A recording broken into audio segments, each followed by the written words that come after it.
বাংলাদেশের প্রাণ সাকিব আল হাসান দেশের ক্রিকেটের সবচেয়ে বড় তারকা। তবে মাত্র ৬ মাসের রাজনীতি ক্যারিয়ার বদলে দিয়েছে সাকিবের জীবন। হয়েছেন হত্যা মামলার আসামি।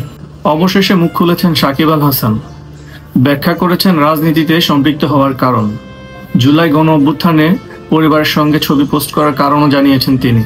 এবং বাংলাদেশের জার্সিতে দেশের হয়ে খেলারও ইচ্ছা প্রকাশ করেছেন দেশের ক্রিকেটের এই পোস্টার বয়। দেশের একটি ইংরেজি গণমাধ্যমে এসব কথা জানান সাকিব। লম্বা সময় ধরে চুপ থাকলেও অবশেষে মুখ খুলেছেন সাকিব আল হাসান।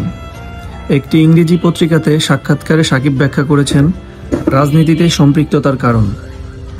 জানিয়েছেন মূলত তার নিজ এলাকার মানুষের জন্য তিনি কিছু করার তাগিদ থেকেই এমন সিদ্ধান্ত নেন। রাজনীতিতে যোগ দেওয়া সঠিক সিদ্ধান্ত ছিল, কারণ আমার উদ্দেশ্য ছিল মাগুরার মানুষের জন্য কাজ করা। যদি কেউ পরিবর্তন আনতে চায় তাহলে তাকে অবশ্যই সিস্টেমে ঢুকতে হবে। আমিও তাই করেছি। আমি বিশ্বাস করি আমার নির্বাচনী এলাকায় একটি সুষ্ঠু নির্বাচন হয়েছে এবং আমি মনে করি না যে আমি যদি আবার দাঁড়াই তবে অন্য কেউ জিতবে। জুলাই অভ্যুত্থানের সময় সাকিবের একটি পোস্ট ঘিরে সামাজিক যোগাযোগ মাধ্যমে শুরু হয় তুমুল বিতর্ক। সেই পোস্টের কারণও তুলে ধরেন তিনি এবং তার দায়ভার নেন নিজের কাঁধেই। সেই সময় দেশের বাইরে ছিলাম।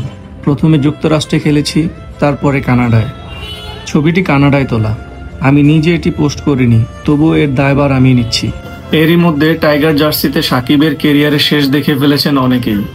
তবে এখনো দেশে ফিরে জাতীয় দলের জার্সিটা গায়ে তোলার স্বপ্ন বুনছেন তিনি। আমি এখনো দেশের হয়ে খেলতে চাই, আর এই ইচ্ছা সবসময়ই থাকবে।